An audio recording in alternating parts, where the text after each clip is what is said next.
What are you going to do with it? Don Sturgill here on a beautiful Oregon walk and talk day by the Willamette River. Have you ever had an accountability partner or, someone who would, a confessor, if you will? I've been, I don't know how to put this actually. For a long time in my early years, I was logging and working in the forestry industries, and they call it chewing, but it's snuff, goes in your lip and gives you a good dose of nicotine, and makes your mouth taste horrible, but that's the way it goes. But I I chewed it for a number of years, and then seeing that it's not a healthy thing to do, and when my prefrontal cortex began to develop a little further, I got off this stuff. And I got to tell you, it was really difficult doing that.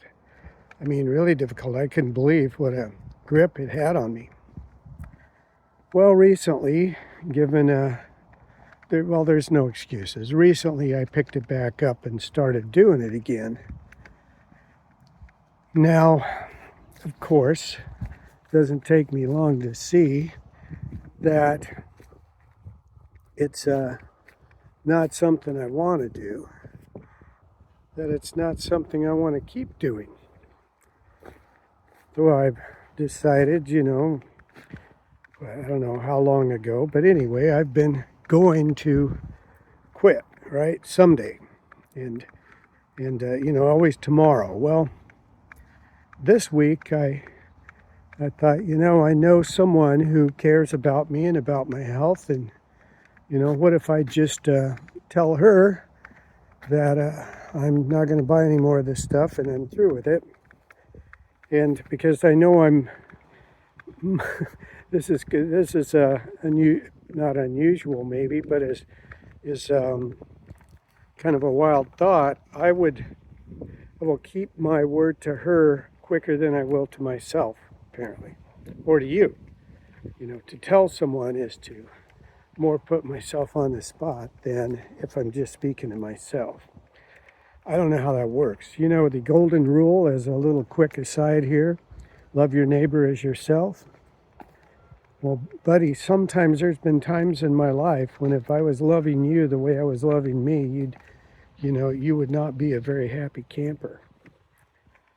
So love my neighbor as myself, meaning I should be loving myself. I should be taking care of my health and my mental attitude and my financial situation. Okay, back to the story of what are you going to do with it? So last night, got in a bit of a tiff, a little disagreement sort of thing. You could tell, how you can just tell inside it. Things were off in a very important relationship. And after I hung up the phone, it's a long distance relationship, by the way. After I hung up the phone, I got angry. Not angry at her, angry, and not really angry at me, but angry that the relationship was strained. Almost, it felt to me like maybe it's broken. Maybe these,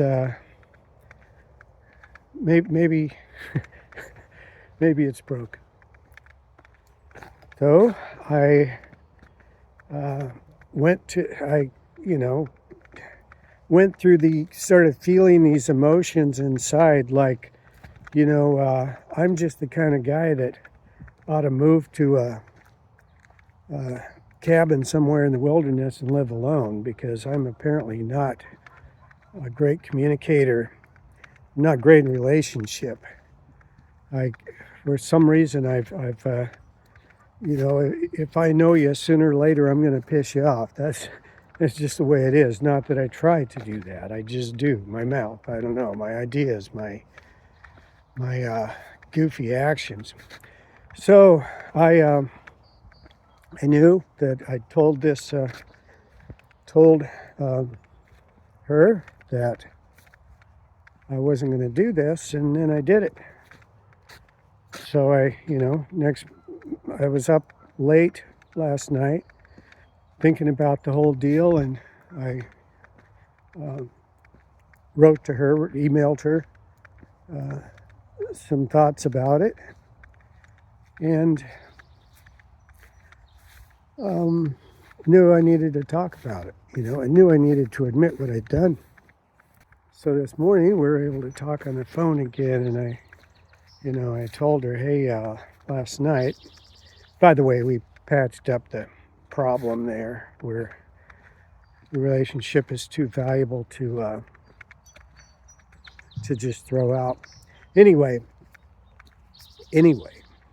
got to talk on the phone this morning, and I said, look, full disclosure, last night I bought, and she immediately says something that is way powerful. Matter of fact, this is worth the lesson. This is worth the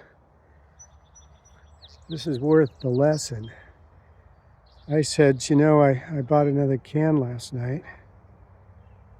And she said immediately, what are you going to do with it? What are you going to do with it? And immediately I knew what I needed to do with it. And it's now in the dumpster, you see. Now, what would I have done with it without that sage question? I would have chewed some more. I would have thought, well, I'm not going to, I've already bought it. I'm not going to waste the money. I'll quit after this can, which is the story of my life. I'll quit after this, after that, someday. Okay, where am I going with this? Just that valuable lesson. And I want to ask you, though, what are you going to do with it? And I want to keep asking me that. What are you going to do with it? What are you going to do when those emotions come from whatever they are? Sadness, loneliness, despair, fear. What are you going to do with it? What are you going to do when you get some news that you really didn't want to hear? What are you going to do with it? And what are you going to do with you? And are you going to love yourself, or are you going to trash yourself? You're going to hurt yourself. I hope you choose health, and I hope you choose wisdom. The three things I decided for me that I can do, not just should that happen, but surely something similar will happen again. Three things I can do. Number one is go to God in prayer. Go to prayer and ask for help.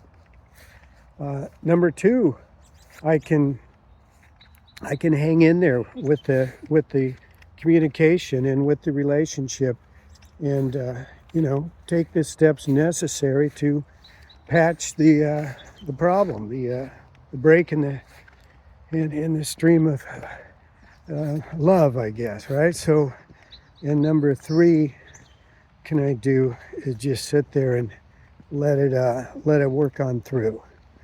Let it work on through. Feel the emotions, identify the emotions, and just sit with them and go with them. Now, the combination of those, go to God in prayer, sit with them, hang in there with the relationship.